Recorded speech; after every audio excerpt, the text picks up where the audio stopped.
Hello students. So ரொம்ப நாளாக wait பண்ணிட்டு இருந்த டிஎன்பிசி ஏஇ ரிசல்ட்ஸ் தான் வந்திருக்கு. ஸோ இது ஃபைனல் ரிசல்ட்டா அப்படின்னு கேட்டிங்கன்னா இது ஃபைனல் ரிசல்ட்லாம் இல்லை. So OCV online certificate verification list தான் ரிலீஸ் பண்ணியிருக்காங்க.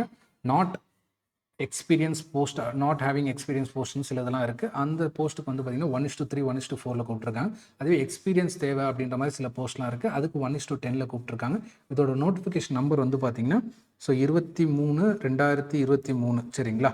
ஸோ எக்ஸாம் எப்போ நடந்தது அப்படின்னு பார்த்தீங்கன்னா 6/1/2023. ஸோ இந்த வருஷம் ஜனவரி 6ஆம் தேதி எக்ஸாம் நடந்ததில்ல, 6/7. ஸோ அந்த எக்ஸாமுக்கான ஆன்லைன் சர்டிஃபிகேட் வெரிஃபிகேஷனுக்கான லிஸ்ட்டு தான் ரிலீஸ் பண்ணியிருக்காங்க. ஐ திங்க் இது ஒரு நல்ல நியூஸு, நல்ல பாயிண்ட் தான் ஷேர் பண்ணலான்னு இருக்கேன். ஐ திங்க் இப்போ யாரெல்லாம் செலக்ட் ஆகிருக்காங்களோ நெக்ஸ்ட்டு இன்டர்வியூக்கெலாம் போவீங்க, கரெக்டுங்களா? இன்டர்வியூக்கு போகக்கூடிய லாஸ்ட் ஜென்ரேஷன் நீங்களாக தான் இருப்பீங்க. ஏன்னா அப்கமிங் டிஎன்பிசி எக்ஸாம்ஸ் வந்து பார்த்திங்கன்னா இன்டர்வியூ கிடையாது, ஓஎம்ஆரும் கிடையாது, சிபிடி தான், கம்ப்யூட்டர் பேஸ்ட் டெஸ்ட்டு தான், நான் இன்டர்வியூ போஸ்ட் தான், combine engineering service examination. But நேமே மாற்றிட்டாங்க, கம்பைன் இன்ஜினியரிங் சர்வீஸ் எக்ஸாமினேஷன் வச்சா தானே தொல்லை அப்படின்ட்டு. ஸோ எஸ்எஸ்சியில் எப்படி பண்ணுவாங்களோ அதே மாதிரி இங்கேயும் ஃபாலோ பண்ண ஆரம்பிச்சிட்டாங்க. That is combine technical service எக்ஸாமினேஷன்ற மாதிரி நேமை மாற்றிட்டாங்க. கிளியருங்களா? ஸோ இனிமேல் வரக்கூடிய ஜென்ரேஷனுக்கு ரொம்ப ப்ளஸ் பாயிண்ட். ஓஎம்ஆரில் தப்பு பண்ணுறது அந்த மாதிரி மிஸ்டேக்ஸ்லாம் அவாய்ட் பண்ண முடியும். ரெண்டாவது என்னென்னா, இன்டர்வியூவில் நல்லா பர்ஃபார்ம் பண்ண முடியாத சில கேண்டிடேட்ஸ்லாம் இருப்பாங்க, அவங்களுக்கு இது ஒரு ப்ளஸ் பாயிண்ட். ஏன்னா அவங்க ரிட்டனில் நல்லா பர்ஃபார்ம் பண்ணிவிடுவாங்க, இன்டர்வியூவில் தான் அவங்களுக்கு சொதப்பிடும் சரிங்களா. ஸோ அந்த மாதிரி கேண்டிடேட்ஸ்க்கு இது ஒரு பெஸ்ட் ஆப்ஷனே சொல்லலாம். ஸோ இதில் பாருங்கள் வேறு என்னென்ன பாயிண்ட்ஸ்லாம் கொடுத்துருக்காங்க அப்படின்னு பார்த்தீங்கன்னா, the online certificate verification list will be based on the documents already uploaded by the candidates at the time of submission of online application. நீங்கள் எதுவும் புதுசாக அப்லோட்லாம் பண்ண தேவையில்லை, நீங்கள் ஆல்ரெடி அப்லோட் பண்ணியிருப்பீங்களே அதை வெரிஃபை பண்ணுவாங்க. ஆனால் இத்தனை நாளாக வெரிஃபை பண்ணலையா அப்படின்னு கேட்டிங்கன்னா, எஸ், வெரிஃபை பண்ணலை. எப்போவுமே பார்த்தீங்கன்னா நீங்கள் ஃபேக் டாக்குமெண்ட்ஸ் கொடுத்து கூட எக்ஸாம் அட்டன் பண்ணிடலாம், ஃபேக் டாக்குமெண்ட்ஸ் அப்லோட் பண்ணி கூட எக்ஸாம் அட்டன் பண்ணிடலாம். பட் எக்ஸாம் கிளியர் பண்ணணும்னா டாக்குமெண்ட் வெரிஃபிகேஷன் இம்பார்ட்டன்ட். நீங்கள் என்ன டாக்குமெண்ட்ஸ் அப்லோட் பண்ணியிருக்கீங்களோ அதை வந்து ஆன்லைன் மோடில் அவங்க வெரிஃபை பண்ணுவாங்க. நீங்கள் அப்லோட் பண்ணதெல்லாம் கரெக்டாக, 10th மார்க் ஷீட் பதிலாக 12th அப்லோட் பண்ணியிருக்கீங்களா, இல்லை 12th பதிலாக 10th அப்லோட் பண்ணியிருக்கீங்களா, இல்லை ப்ராப்பராக தான் அப்லோட் பண்ணியிருக்கீங்களா. ஸோ ப்ராப்பர் சைஸு, ஃபார்மேட் எல்லாமே செக் பண்ணுவாங்க சரிங்களா. அதுதான் ஆன்லைன் சர்டிஃபிகேட் வெரிஃபிகேஷன் தான். ஸோ இதில் லிஸ்ட் ஆஃப் நம்பர்ஸ் கொடுத்துருக்காங்க.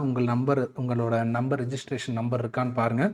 ஸோ இருந்ததுன்னா super, congratulations and keep preparing for next என்னது இன்டர்வியூ தான். இன்டர்வியூக்கு இப்போ இருந்தே பர்ஃபார்ம் பண்ண ஆரம்பிச்சிருங்க. இங்கே எப்படியும் திருப்பி இன்னொரு லிஸ்ட்டு ரிலீஸ் பண்ணுவாங்க, அதுலேயும் உங்களோட நம்பர் இருக்கணும், registration number. So you are eligible for interview. அப்படின்னா தான் நீங்கள் இன்டர்வியூக்கு எலிஜிபிள். இதில் நம்பர் இருந்ததுன்னா நீங்கள் இன்டர்வியூக்கு எலிஜிபிளானா, அப்படி கிடையாது. இது ஜஸ்ட் ஆன்லைன் சர்டிஃபிகேட் வெரிஃபிகேஷனுக்கு எலிஜிபிள் கேண்டிடேட்ஸ். அதை வெரிஃபை பண்ணிவிட்டு அதை ஸ்க்ரூட்டனைஸ் பண்ணுவாங்க. திருப்பி இதிலேருந்து ஒரு லிஸ்ட்டு எடுப்பாங்க வெளியில் சரிங்களா. ஸோ அது இன்னொரு லிஸ்ட்டு வந்து ரிலீஸ் பண்ணுவாங்க அவங்க சரிங்களா. ஸோ இது டோட்டலாக பார்த்தீங்கன்னா 8 பேஜ் வரைக்கும் கொடுத்துருக்காங்க. So 8 page, final page open பண்ணிடுறேன். So 8 page, I think 5 page வரைக்கும் நம்பர் வரைக்கும் இருக்குது. நம்பர்ஸ், ரிஜிஸ்ட்ரேஷன் நம்பர்ஸ்லாம் கொடுத்துருக்காங்க. கடைசியில் சில பாயிண்ட்ஸ்லாம் கொடுத்துருக்காங்க. ஸோ ஜஸ்ட் ரீட் அவுட் பண்ணுறேன். பெருசாக இம்பார்ட்டண்ட்டாக அந்தளவுக்கு பெருசாக இம்பார்ட்டன்ட்லாம் கிடையாது, பட் இருந்தாலும் ரீட் அவுட் பண்ணுறேன். ஸோ இத்தனை நாளாக கேட்டுட்டு இருந்தீங்க ரிசல்ட் எப்போ வரும்ன்ட்டு. ஸோ அந்த மாதிரி கேண்டிடேட்ஸ்க்கு இந்த ரிசல்ட் வந்தாச்சு. நெக்ஸ்ட் என்ன பண்ண போகிறீங்க அப்படின்றதான் கேள்வி. ரிஜிஸ்டர் நம்பர் இருந்ததுன்னா சூப்பர், இல்லைனா என்ன பண்ணுவீங்க? ஸோ ரிஸ்க்கு தானே. ஸோ இத்தனை நாள் ப்ரிப்பேர் பண்ணாமல் இருந்தீங்களே, ஸோ ரிசல்ட் வந்தோடனே பார்த்துக்கலாம் அப்படின்ட்டு. ஸோ அந்த மாதிரி கேண்டிடேட்ஸ்க்கு ஒருவேளை ரிஜிஸ்டர் நம்பர் நீங்கள் எக்ஸ்பெக்ட் பண்ண மாதிரி இல்லைன்னு வைங்க, so no need to get depress. இப்போயாவது ஸோ முடிச்சுக்கோங்க, கீப் ப்ரிப்பேரிங். ஸோ எப்போவுமே காம்படிஷனை பொறுத்தளவுக்கு ஒரே ஒரு மந்த்ரா தான். ஸோ நீங்கள் எவ்வளோ நாலேஜபிளாக இருந்தாலும் சரி, எக்ஸாமை கிளியர் பண்ண முடியுமான்னு கேட்டிங்கன்னா அது ஒரு டவுட்டு தான். அதுவே if you are maintaining consistency then you can able to clear the exam R crack the exam. So இங்கே பொறுத்தளவுக்கு கன்சிஸ்டன்சி தான் இம்பார்ட்டன்ட். ஸோ நான் ஒரு வாரம் கேப் எடுத்து ப்ரிப்பேர் பண்ணுறேன், திருப்பி ஒரு மாதம் ப்ரிப்பேர் பண்ணி திருப்பி ஒரு வாரம் கேப் எடுத்துறேன், அந்த மாதிரி கேண்டிடேட்ஸ்க்கு இது செட் ஆகாது சரிங்களா. 5 நிமிஷம் 10 நிமிஷம் பிரேக்னா ஓகே, ஒரு மாதம் இல்லை, நீங்கள் ஒரு வாரம் எடுத்தாவே கேப் முடிஞ்சு போச்சுன்றேன். ஸோ படித்தது எல்லாமே மறந்துடும். இதில் வேறு ஜிஎஸ் படித்தா டெக்னிக்கல் மறக்குது, டெக்னிக்கல் படித்தா ஜிஎஸ் மறக்குதுன்னா நிறைய கம்ப்ளைண்ட்ஸ்லாம் சொல்லிட்டு இருக்கீங்க. பட் அதுக்கு ஒரே ஒரு solution, keep revising. So repeat பண்ணுங்கள் அந்த சைக்கிள். அப்போனா தான் ஸோ ரீட்டைன் பண்ண முடியும் கண்டென்ட் எல்லாமே, அதை ரிட்ரீவும் பண்ண முடியும். ஸோ இங்கே பாருங்கள், ரீட் அவுட் பண்ணுறேன். ஸோ ரீட் அவுட் பண்ணுற பாருங்க. No individual communication shall be sent to the candidates by post. However the commission provides the additional facility to the candidates by informing the above said dates, events, information relating to the certificate upload, certificate verification and oral test. இந்த details எல்லாமே இனிமே தான் inform பண்ண போகிறாங்க. சரிங்களா? எப்போ நடக்க போகுது ஓரல் டெஸ்ட் எல்லாமே இனிமே தான் இன்ஃபர்மேஷன் வரும். via SMS and email through the registered mobile number and registered mail ID. நீங்கள் proper mobile number proper mail ID கொடுத்தீங்கன்னா உங்களுக்கு மொபைல்லையும் அதே மாதிரி மெயில்லையும் என்னென்னா உங்களுக்கான டீட்டெயில்ஸ் எல்லாமே அனுப்புவாங்க. சரிங்களா? Next, candidates are directed to watch the commissions official website and X account. X அக்கௌண்ட்னா என்னது? எக்ஸ் அக்கௌண்ட்னா ஐ திங்க் ட்விட்டரை தான் சொல்கிறாங்களோ. ஸோ மேபி இருக்கலாம், ஏன்னா புதுசாக வேறு அஃபிஷியல் அக்கௌண்ட் வேறு திறந்துருக்காங்கன்னு வேறு சொல்லியிருக்காங்க. So periodically for all updates and intimations. The commission shall not be responsible if the communication does not reach the applicant due to incorrect or invalid mail ID or mobile number. Already சொன்ன மாதிரி mobile number faulty கொடுத்துருந்தீங்க அப்படின்ற மாதிரி தான் அவங்க பொறுப்பு கிடையாது. சரிங்களா? மொபைல் நம்பரோ மெயில் ஐடியோ நீங்கள் என்ன கொடுத்துருக்கீங்களோ அதுக்கு தான் அவங்க அனுப்புவாங்க அப்படின்றதான் அவங்க இன்ஃபர்மேஷன் சொல்கிறாங்க.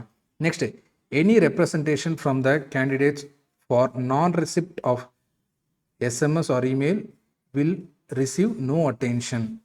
ஸோ அது பெருசாக தேவையில்லை, மோஸ்ட்லி ப்ராப்பராக தான் கொடுத்துருப்பீங்க, அதில் எதுவும் பிரச்சனை இருக்காது உங்களுக்கு. நெக்ஸ்ட் வேறு என்ன கொடுத்துருக்காங்க பாருங்க. ஆஸ் பர் பேரா 9B இன் நோட்டிஃபிகேஷன் ஓப்பன் பண்ணி தான் பார்க்கணும். ஸோ பேரா 9B இன் நோட்டிஃபிகேஷன் 23/2023 டேட்டடு. ஸோ எப்போ நோட்டிஃபிகேஷன் வந்திருக்குன்றதும் சொல்லியிருக்காங்க 13/10/2023.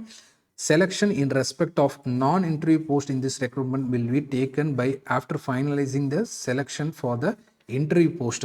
ஸோ நான்-இன்டர்வியூ போஸ்ட் செலெக்ஷனே என்ன, இந்த இன்டர்வியூ போஸ்ட்லாம் முடிஞ்ச பிறகு தான் அவங்களுக்குமே ரிசல்ட் வந்து ரிலீஸ் பண்ணுவாங்க. After on screen certificate verification the list of eligible candidates for admission to oral test will be published in the ratio. So 1:2 1:3 தான் கூப்பிடுவாங்க. எப்போ? After online certificate verification the list of eligible candidates for admission to oral test will be published in the ratio 1:3 தான். So இப்போ கூப்பிட்டது என்னது? 1:3 1:4 தான் கூப்பிட்ருக்காங்க. மேலே பாருங்கள், இங்கே பாருங்கள் 1:3 1:4.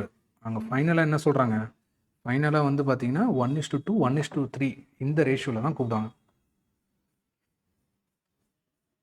நெக்ஸ்ட்டு, ஸோ ஓரல் அதாவது என்ன பண்ண போகிறாங்கன்னா அந்த 1:3 1:4 இருக்குல்ல, அதுலேருந்து திருப்பி ஸ்க்ரூட்டனைஸ் பண்ணுவாங்க. நான் ஆல்ரெடி சொல்லியிருந்தேன்ல, ஸோ யாரெல்லாம் ப்ராப்பராக டாக்குமெண்ட்ஸ்லாம் அப்லோட் பண்ணியிருக்கீங்க அப்படின்றது இப்போ தான் செக் பண்ண போகிறாங்க. எக்ஸாம் எழுதுறதுக்கு முன்னாடி செக் பண்ண மாட்டாங்க. எப்போவுமே பார்த்தீங்கன்னா ஆஃப்டர் எக்ஸாம் தான் செக் பண்ணுவாங்க. அதுதான் இந்த புது ப்ராசஸ், ஆன்லைன் சர்டிஃபிகேட் வெரிஃபிகேஷன்ற ப்ராசஸ்ஸே. Next, mere inclusion of the registered number of a candidate in the above list does not imply that his or her candidature has been fully considered for online certificate verification and next stage of selection. So has been for OCV and next stage. So just ஒரு register number உங்களுக்கு இருந்தால் மட்டுமே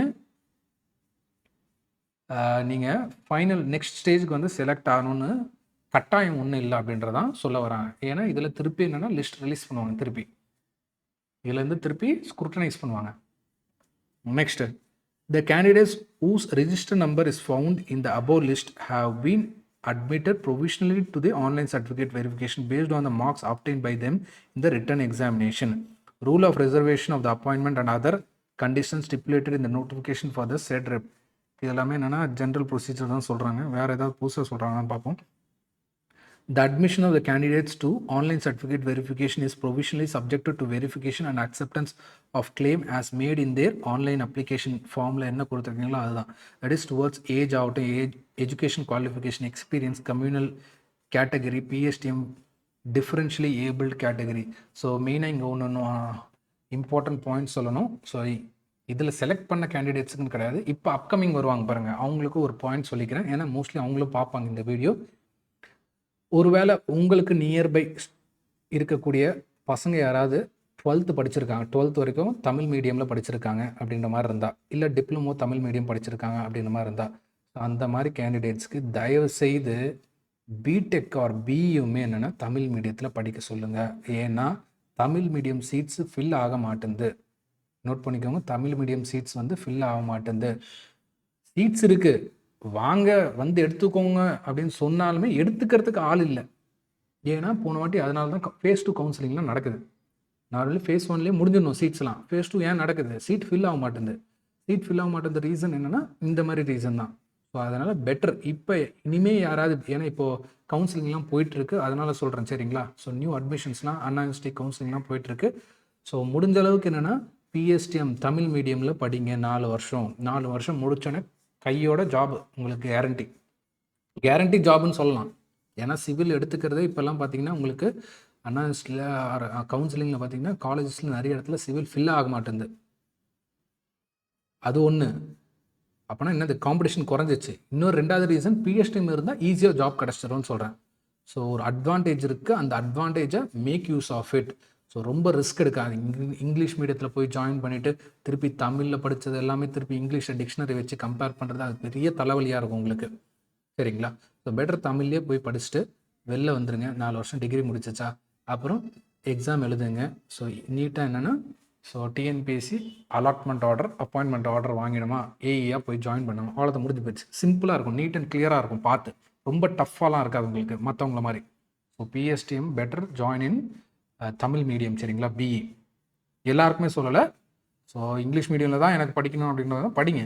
but இங்கே ஒரு option இருக்குது, job இருக்குன்றேன், சரிங்களா. எடுத்துக்கிறதுக்கு ஆள் இல்லை, அதுக்காக தான் இன்ஃபார்ம் பண்ணுறேன். நெக்ஸ்ட்டு மற்றபடி நீங்கள் என்னென்ன டாக்குமெண்ட்ஸ் அப்லோட் பண்ணியிருந்தாங்களோ அதை பேஸ் பண்ணி தான் அவங்க ஸ்க்ரூட்டனைஸ் பண்ண போகிறாங்க, அதாவது அதிலேருந்து செலக்ட் பண்ண போகிறாங்க. நெக்ஸ்ட்டு சில admission of candidate to oral certificate verification is purely provisional subject to the decision of the honorable commission and final orders to be passed in. So சில நம்பர்ஸ்லாம் கொடுத்துருக்காங்க, உங்களுக்கு பெருசாக தேவையில்லை. ஸோ மதுரை பெஞ்ச் ரிலேட்டடாக கொடுத்துருக்காங்க, மற்றபடி வேறு எதுவும் இல்லைம்மா, அவ்வளோதாம்மா. So online certificate verification list வந்துடுச்சு. இதுலேருந்து திருப்பி ஓரல் டெஸ்ட்டுக்கு யாரெல்லாம் அட்மிட் ஆக போகிறாங்க அப்படின்றத திருப்பி ஒரு லிஸ்ட்டு வந்து ரிலீஸ் ஆகும். This is not final. So final வரைக்கும் வெயிட் பண்ணுங்கள். நெக்ஸ்ட்டு இன்டர்வியூக்கு ப்ரிப்பேரிங். ஸோ இன்டர்வியூக்கு தனியாக நம்ம கைடன்ஸ் செஷனே ப்ரொவைட் பண்ணுறோம். இன்டர்வியூ கைடன்ஸ் செஷன் தனியாக இருக்குது. ஸோ பெட்டர் வந்து ஜாயின் பண்ணிக்கோங்க. ஃப்ரீ கைடன்ஸ் தான், சரிங்களா. பே எல்லாம் பண்ண தேவையில்ல. ஃப்ரீ இன்டர்வியூ கைடன்ஸ் ப்ரோக்ராம் இருக்குது, பெட்டர் ஜாயின் பண்ணிக்கோங்க. ஸோ ஜாயின் பண்ணிங்கன்னா அதில் என்ன அட்வான்டேஜ்னால் இன்டர்வியூவில் எப்படியெல்லாம் கொஷின்ஸ் கேட்பாங்க அப்படின்றது உங்களுக்கு அந்த கொஷின் செட்டே கொடுத்துருவோம். உங்களுக்கு இன்டர்வியூவில் என்னென்ன கொஷின்ஸ் கேட்பாங்க, நான் டெக்னிக்கல் ஆகட்டும் இல்லை பர்சனலாக இப்படிலாம் கேட்கலாம். இல்லை நீங்கள் இருக்கிற லொக்கேஷன் இருக்கும்ல, உங்களோட லொக்காலிட்டி, அதில் சிவில் இன்ஜினியரிங் ப்ராஜெக்ட்ஸ் என்ன நடக்குது, ஸோ ஏதாவது டேம்ஸ் இருக்குன்னா ஸோ அந்த டேம்ஸ் ரிலேட்டட் கொஷின்ஸ் இதெல்லாமே டீட்டெயிலாக வந்து இன்டர்வியூ செஷனில் பார்ப்போம், சரிங்களா. இன்டர்வியூ தனியாக ஃப்ரீ இன்டர்வியூ கைடன்ஸ் ப்ரோக்ராம்னே தனியாக இருக்குது, அதில் ஜாயின் பண்ணிவிட்டு so I think interview perform பண்ணுறதுக்கு ஒரு ட்ரையல் மாதிரி இருக்கும் அது உங்களுக்கு, சரிங்களா. ஸோ மாக் இன்டர்வியூவும் கண்டக்ட் பண்ணுவோம், சரிங்களா. மாக் இன்டர்வியூன்றது ஆன்லைன் மோட்லேயே என்னென்னா நாங்கள் ஒரு கேள்வி கேட்போம், நீங்கள் அதுக்கு ஒரு பதில் சொல்வீங்க, அதை எல்லாமே ரெக்கார்ட் பண்ணி அதை உங்களுக்கே திருப்பி அனுப்புவோம். எல்லாருக்குமே கிடையாது, உங்களுக்கே திருப்பி அனுப்புவோம். அதை நீங்கள் செக் பண்ணிவிட்டு நீங்கள் எங்கெங்கே மிஸ்டேக்ஸ் பண்ணுறீங்க, எங்கெங்கே கேப் விழுது அப்படின்றத எல்லாமே தெரிஞ்சுக்கலாம். ஸோ ஜஸ்ட்டு எப்படின்னா இது எப்படி இருக்கும்னா, நீங்கள் கண்ணாடி முன்னாடி பேசுனீங்கன்னா எப்படி இருக்கும், கண்ணாடி முன்னாடி பேசும்போது ஸோ எப்படி இருக்குமோ அதே மாதிரி தான். இல்லை இதெல்லாம் இல்லை அப்படின்ற மாதிரி தான் உங்கள் வீட்லேயே யாராவது பசங்க இல்லை பிரதர் சிஸ்டர் யாராவது இருக்காங்கன்னா ஸோ கேமராவை பிடிச்சி ரெக்கார்ட் பண்ண சொல்லுங்கள், நீங்கள் பேசுங்க. ஜஸ்ட் உங்களோட செல்ஃப் இன்ட்ரோ மாதிரி பேசுங்க. ஸோ பேசி ட்ரையல் போடுங்க, சரி. ட்ரையல் போட்டு ரெக்கார்ட் பண்ணி திருப்பி அதை நீங்கள் பாருங்கள், திருப்பி எங்கே கரெக்ட் பண்ண முடியுன்றதெல்லாம் பாருங்கள், சரிங்களா. ஸோ இன்டர்வியூ ரிலேட்டட் என்னென்ன டவுட்ஸ் இருக்கோ எல்லாத்தையும் அந்த ஃப்ரீ இன்டர்வியூ கைடன்ஸ் ப்ரோக்ராம்லையும் அதே மாதிரி மாக் இன்டர்வியூலையும் உங்களுக்கு தெளிவாக இன்டர்வியூ ரிலேட்டட் டவுட்ஸ் எல்லாமே கிளியர் பண்ணிவிடும். So that's all students. வேறு ஏதாவது டவுட்ஸ் எதாவது இருந்தாலுமே கால் பண்ணுங்கள். So number 7658951142. தேங்க்யூ.